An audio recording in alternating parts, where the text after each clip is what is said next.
It says it's live, but I have no idea if it's working or not.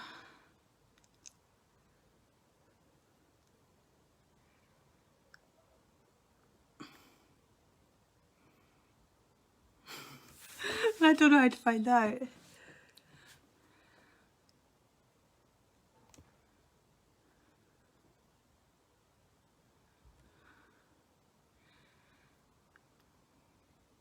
Oh, hi Nikki. It's working.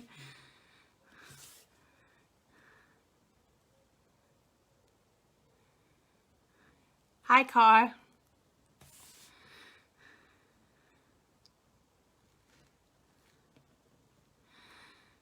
I'm not gonna lie, I've never just sat in my kitchen and chatted to my phone. It's the weirdest thing ever.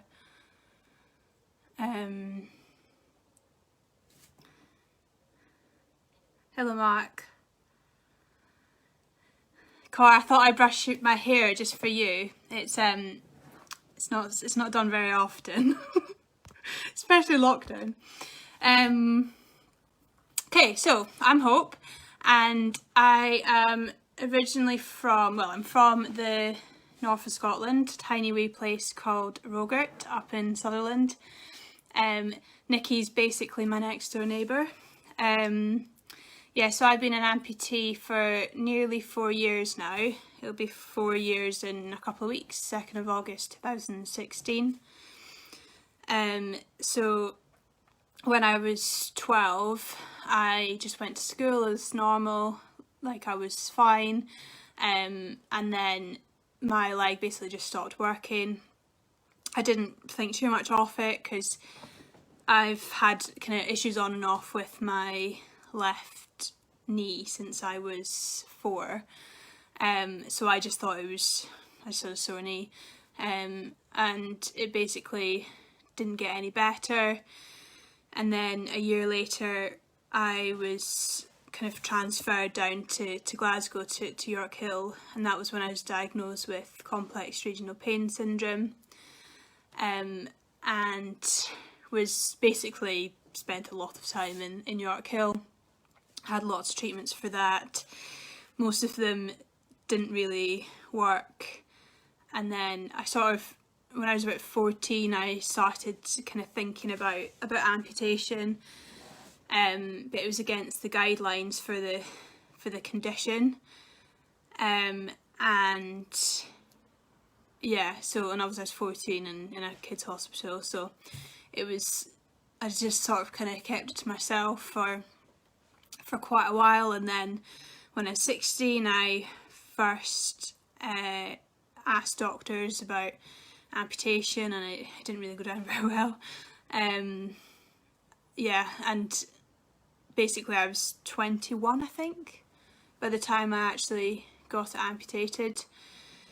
And then basically as soon as I got amputated, I got kind of met up with Car and Finding Your Feet, and I've been doing things with Finding Your Feet before I could walk, before I got my first prosthetic, basically, which has been great. So my background's mainly in swimming. I've swam, well, basically my whole life, to be honest. I was actually nearly born in the swimming pool. I think about half an hour after my mum came out the pool, I just kind of popped out. And I spent most of my life thinking that I was an early baby, because I was like, my mum wouldn't just go swimming the day that I was due to be born, but she did. She told me that it was a Thursday, and she always took my brother swimming on Thursday, and I wasn't going to stop her from doing that, so hey ho. Yeah, so background's mainly in swimming, and swam to an okay level. I swam in the Scottish team for from 2010 till 2009 until 2018, I think. So that was great, and then I started canoeing. Cara's asking me tell us about crowdfunding.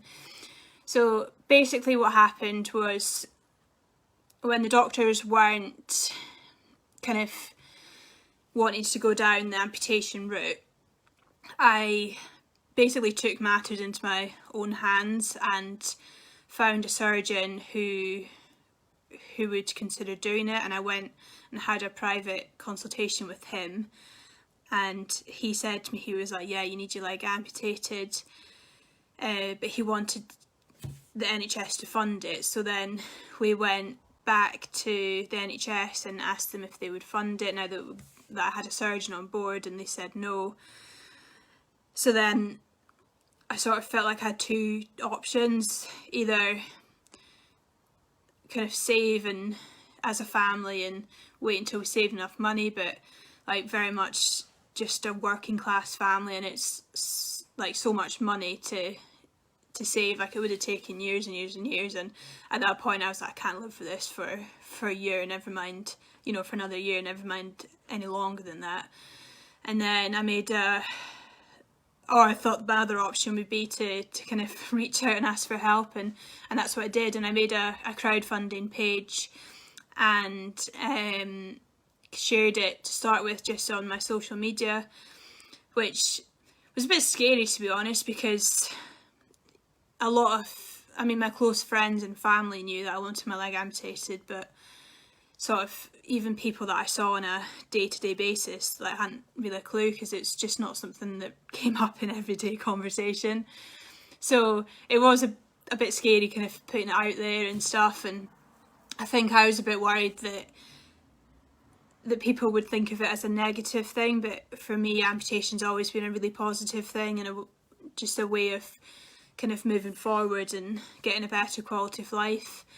So I was so lucky with the crowdfunding that loads of people supported it, and I managed to get the money really quickly.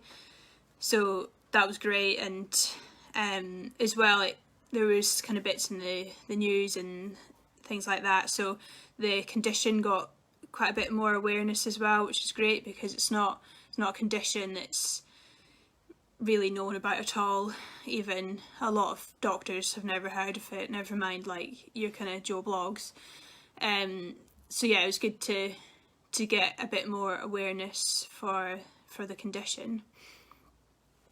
Yeah, I hope that answers your question, Car, about crowdfunding. I think probably the hardest part was, so I raised the money in, it would have been the end of 2015, and we kind of thought that the op would be January 2016, and then it didn't actually happen until August 2016, but in that chunk of time it got cancelled and postponed like 7 times, and some of those were really last minute, kind of the day before almost.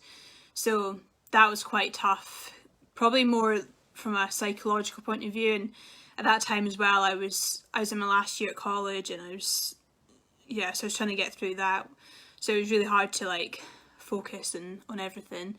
But yeah, once it actually happened, I think the doctors in the hospital and the nurses were just fed up of like my family being like, is it actually happening? So it's definitely going to happen. And we must have asked about 1 million times in the space of about 24 hours. Why switch swimming to rowing? I haven't switched swimming to rowing, I do canoeing. So basically I got back in the pool kind of as soon as my wound healed, and that was great, but I felt like before my op I was quite restricted swimming because my leg was so sensitive, I couldn't even touch my own leg, or if I was to go shopping and somebody would knock a bag against it, that could leave me kind of bedbound for days. So it was really, really hypersensitive. And then once I had it amputated, then it was so much better, and I was able to get around on crutches a lot, like absolutely fine, which was great. But kind of from a sporting point of view, I felt after my op that I could just kind of try other things, and a friend who I knew through swimming, she went to multiple Paralympics with swimming, and then after Rio 2016 she changed to canoeing, and she shared an advert that British Canoeing were looking for new talent athletes, and I just saw that and I thought, oh, I'll give that a bash, like it looks fun. I love being out in the water. Like that was the main thing that I loved about swimming, was just the freedom of the water. I think a lot of people with disabilities can relate in that on land you can sometimes feel really restricted. I've always found that I can move a lot easier in water than I can on land, and it's kind of basically the same now that I'm in a boat, apart from obviously you've got a boat and a paddle to move instead of literally just your body, and I try to spend most of my time on the water instead of in it. But when I started I definitely spent a bit of time in it, which was freezing. So yeah, that's how I kind of started canoeing, and I started in Edinburgh. So Scottish Canoeing are based in Ratho at the Climbing Centre in Edinburgh, and at that point I was in my final year at uni and lived literally 15 minutes from there. So I started there, and I didn't really take it that seriously, to be honest. I thought it was just like a great opportunity to try something new. I didn't really think it would lead to kind of anywhere special. As I was still swimming and I was working and I was doing my dissertation at uni as well, so I didn't really have an awful lot of free time. But yes, I just absolutely loved just getting in the boat, and it was really nice to just be outside in the fresh air, because in swimming you literally spend your life in a chlorinated environment looking up and down a black line for 3-4 hours a day. And then not long after I started canoeing, I got asked to come down to Nottingham for just to train with the team. So it's a centralised programme that British Canoeing have got for the para squad. So everybody who's on the British team trains in Nottingham, and they kind of get talent athletes to come down and try it out and kind of train a couple of days a week here. So they asked me to come down and train, and I think it was the second day I got called into the head coach's office, and he said, oh, we'd like you to move down and train here full time. And I was like, okay, thanks, I'll let you know. So, but didn't really take much thinking, to be honest, because I was about to graduate uni and I needed a job, and I was basically being offered a job to be a full-time athlete, which is the best job in the world. So I quickly said yes, and I moved down the end of September 2018. So last season was my first kind of season in the sport, and I ended up qualifying for all the international competitions that we had. So that was European Championships, World Cup and World Championships. And then this year we were supposed to have our selection for the Paralympics at the end of April, but obviously the world's kind of gone a bit broken. So we're not really sure what's going to happen there. Obviously the games have been postponed until next year, so this season is obviously no racing, but I think, you know, there's good opportunities to take from it, and just hopefully another year in the sport will put me in a better position come selection time. So the start of lockdown, just before lockdown, I headed home, basically put a ergo, which is kind of like the rowing machines you've seen in the gym, but instead of for rowing, it's for canoeing, for kayaking. So I put that, we were lucky to get lent those from British Canoeing, and put that in my car and headed back home. And it was quite difficult to start with, because when I went home, they were still saying that the games is going ahead, like that's all we got told, or the games are going ahead. And obviously with everything developing as quickly as it did, we were like, yeah, this ain't happening. But they still insisted they were, and we still had to train for selection. So for a while I had to try and train for Paralympic selection that was supposed to be a matter of weeks away, but I was 500 miles away from my boat because I couldn't get my boat back home. So I think it was a bit of a relief once they actually said that it was postponed.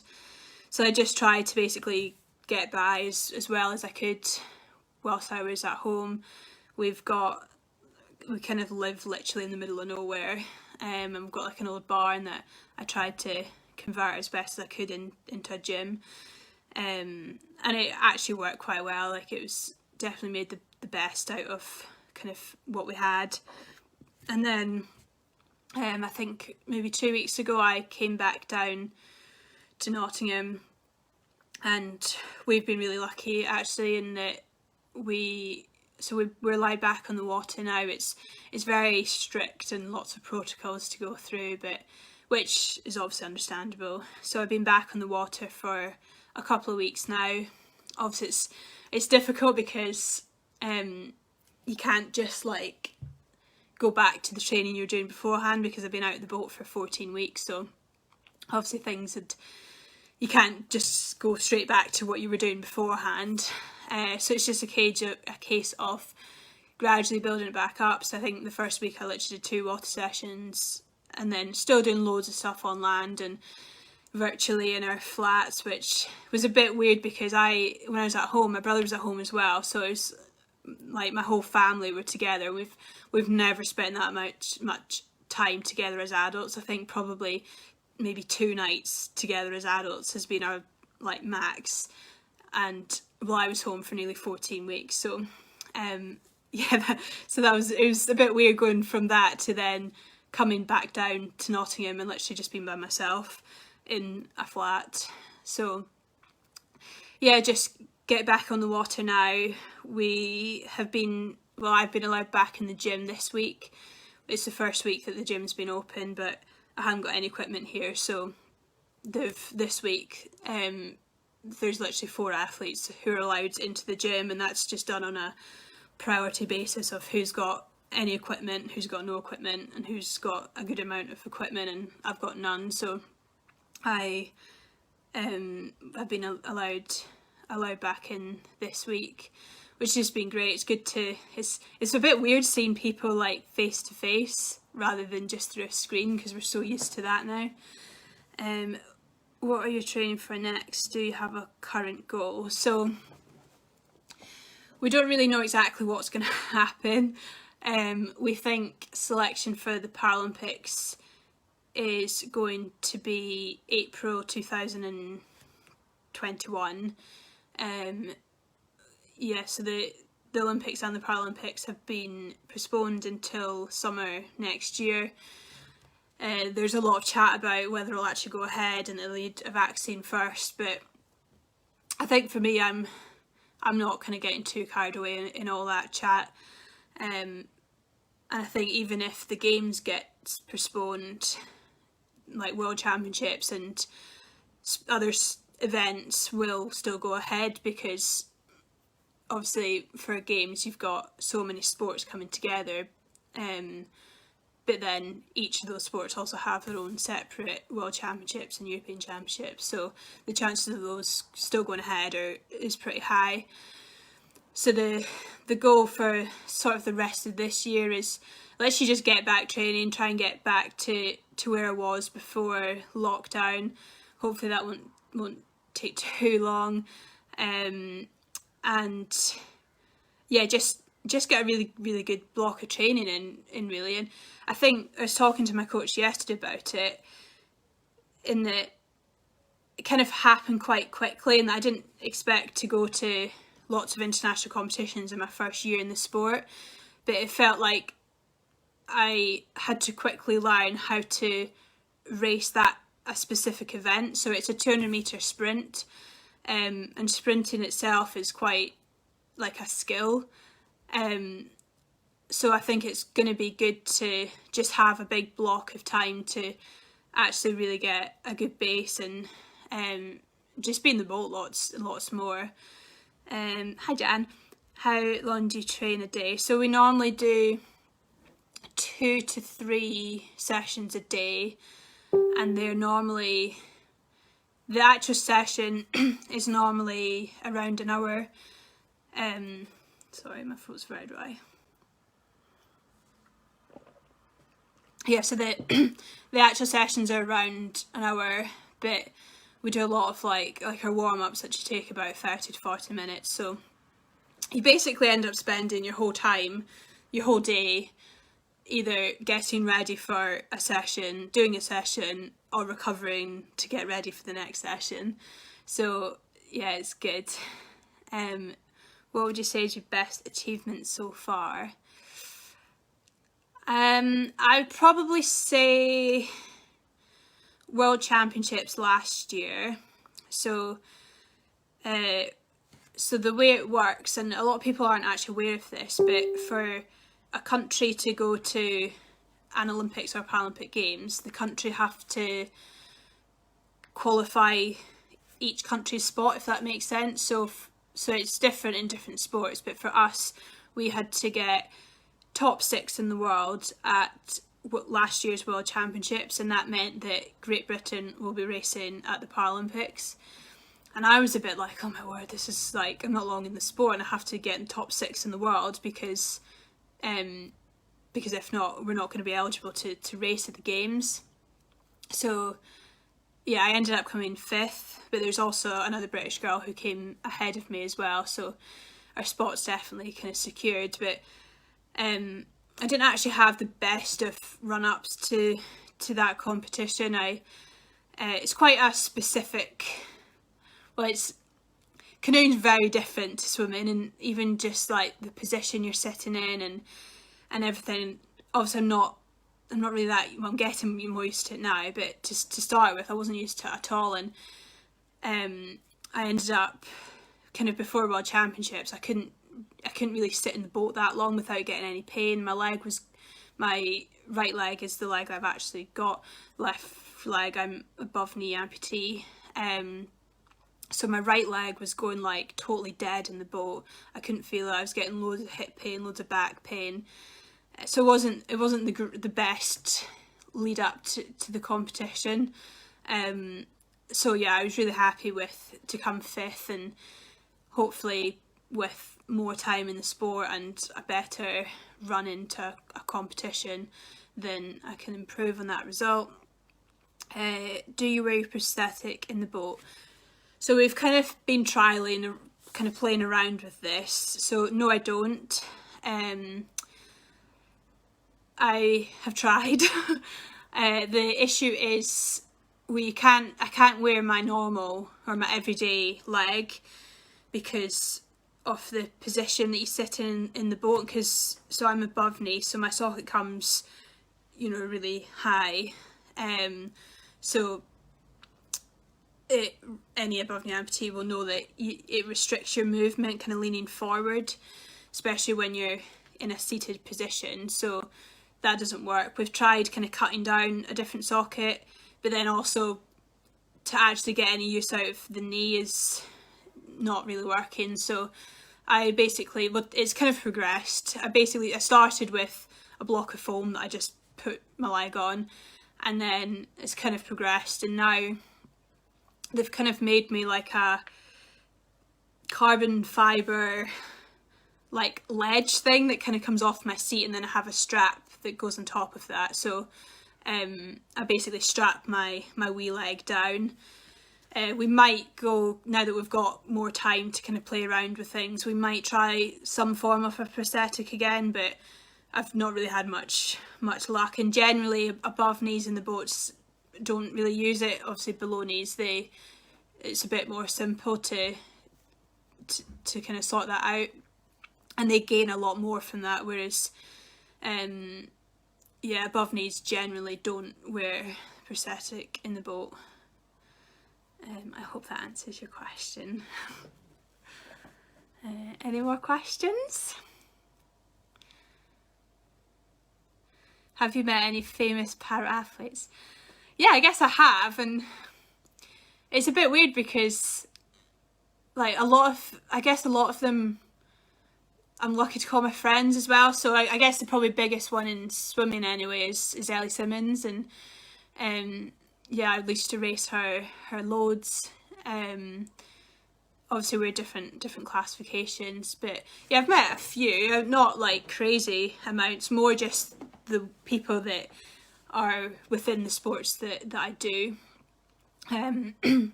If I do get selected for games, then that's when you get to kind of Paralympics GB, you get to meet everybody from other sports and things like that. So yeah, I need to get selected first. I hope that answers your question, Jan.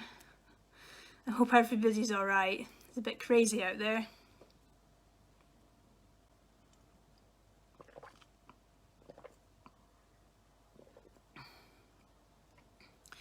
You look like you're loving canoeing. Thanks, Cor, for getting it right. You'll have no idea the amount of people who get confused for rowing.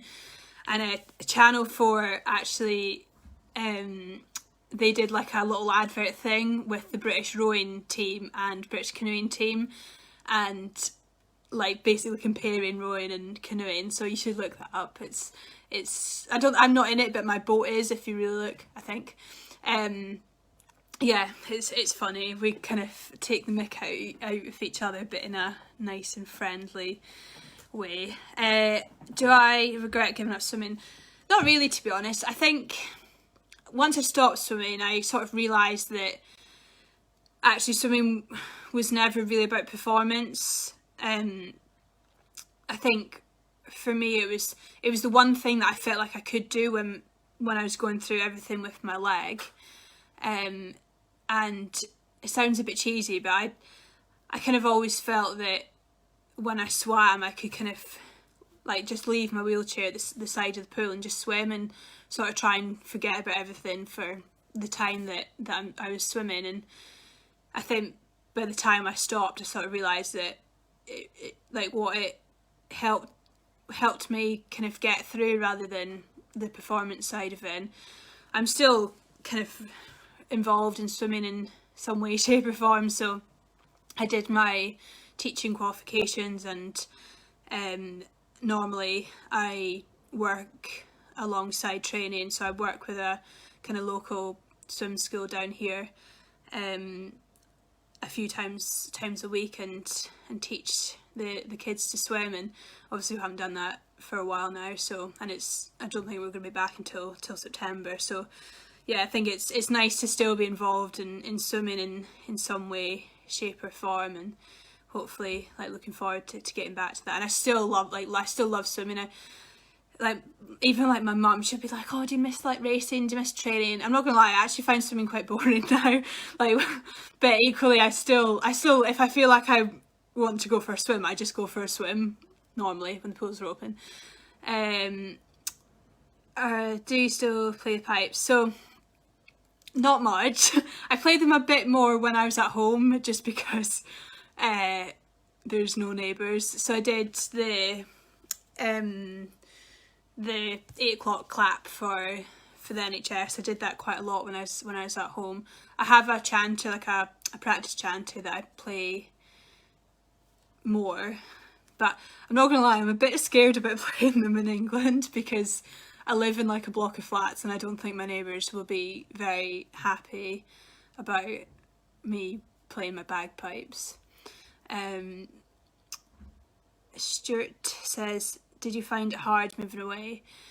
So I actually left home when I was when I was 16, which at the time I didn't really think much of, but I guess that is quite young. And I actually spent the whole of that summer in York Hill in the kids hospital, where you're not allowed to leave the ward by yourself. And then the next week I was living by myself in Stirling, so I moved there to I was quite far behind at school just because I was in hospital a lot. And then I just got an opportunity to move to Stirling to swim at the National Swimming Academy in Stirling, and then also go to college in Forth Valley College. So I did that, moved away when I was 16, and I was in Stirling for 5.5 years, I think. So I basically worked my way up through college, started at the bottom, and then eventually went to uni so I've left college with an HND in health, fitness and exercise, and then that got me into third year at uni doing sports science, which I started that in 2016. So I had my leg amputated this start of August, and the start of September I moved to Edinburgh and started uni, and it was a wee bit crazy, to be honest, because I didn't obviously know before the op, you know, how, if I would still be in a wheelchair, if I get around crutches, if I could actually start uni when I was supposed to. Basically, it was quite nice because nobody knew me at uni, because I went straight into third year, so none of the lecturers knew me, and they didn't actually know until I left that I'd only had my leg amputated about 4 weeks before I started. I think they just thought that I'd had it since birth. So yeah, it's quite nice. I wasn't treated like any differently. I didn't want people to think, oh, she's just had her leg amputated, like, go easy on her. Like, I didn't really want any of that, so it was quite nice. She'll be piping for the next bonnet bash. Yeah, I'm sure I can. This is you blow the roof off your pipes. I don't know about that. Yeah, hopefully we'll be allowed to have another bionic bash at some point. That's always fun, especially when Cora ropes you into doing, when she phones you up and says, oh, do you know any AC/DC songs on your bagpipes? Funnily enough, no, but what do you want me to learn, Cora?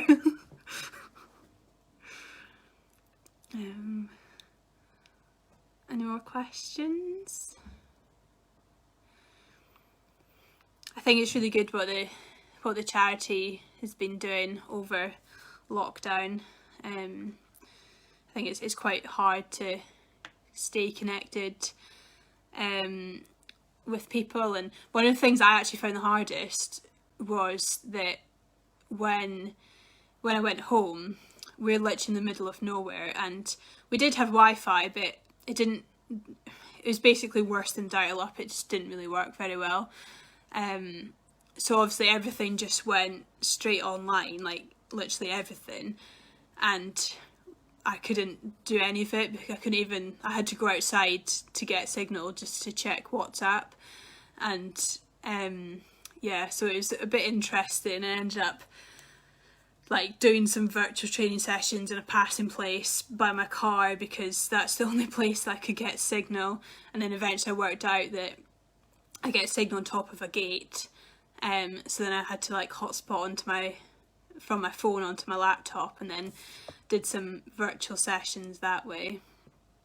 But yeah, it was hard. We did manage to get slightly better Wi-Fi. I think my brother was like, I'm not home for lockdown and not having Wi-Fi, so we tried to sort something better. And as well, my mum was like having to work from online, and she was like, how am I supposed to work online when we don't have online? Cor says, do you want to do a wing walk? I mean, I don't actually know what a wing walk is, but it sounds fun.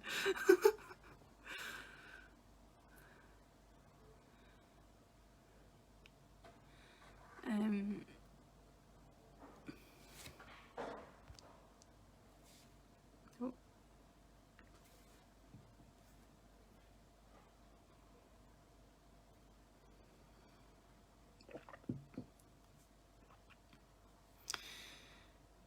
Yes, to wing walk then. Maybe.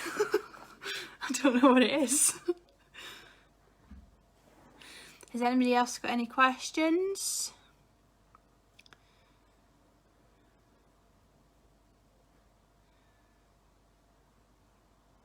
Oh, hi Maggie.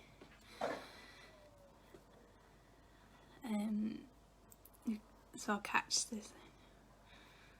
Thanks, Cor.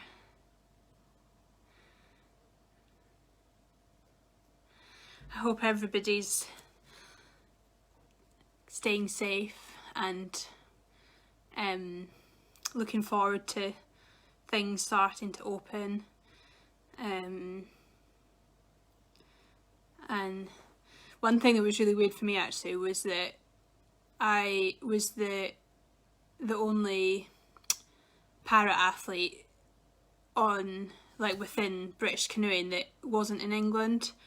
So for like 3 or 4 weeks we had different rules, and I kept getting all these messages through about what we're allowed to do, but they didn't apply to me because the rules were different in Scotland. So that was a bit strange. Hi Cindy, I hope you're well.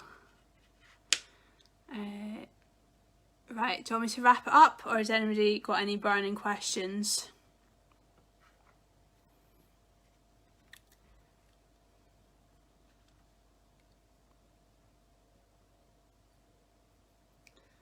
Thanks from Des.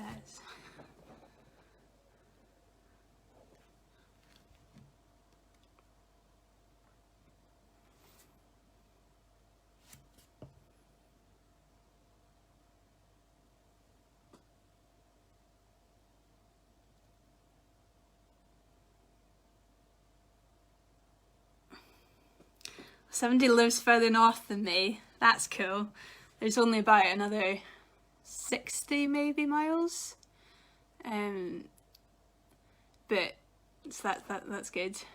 It's crazy when I moved down here and people can't believe how much of Scotland is, like how big Scotland actually is. They think that once you get to Inverness then you've fallen off the face of the earth, and when they find out that there's like quite a few hours beyond that, they're just like gobsmacked. I tell everyone you can climb a rope with just your arms. Thanks, Cindy. Yeah. I guess a perk of my training is that I can do quite a few things just with my arms. I think a lot of that is actually that I just use my arms to get around for most of my life, so that's helped.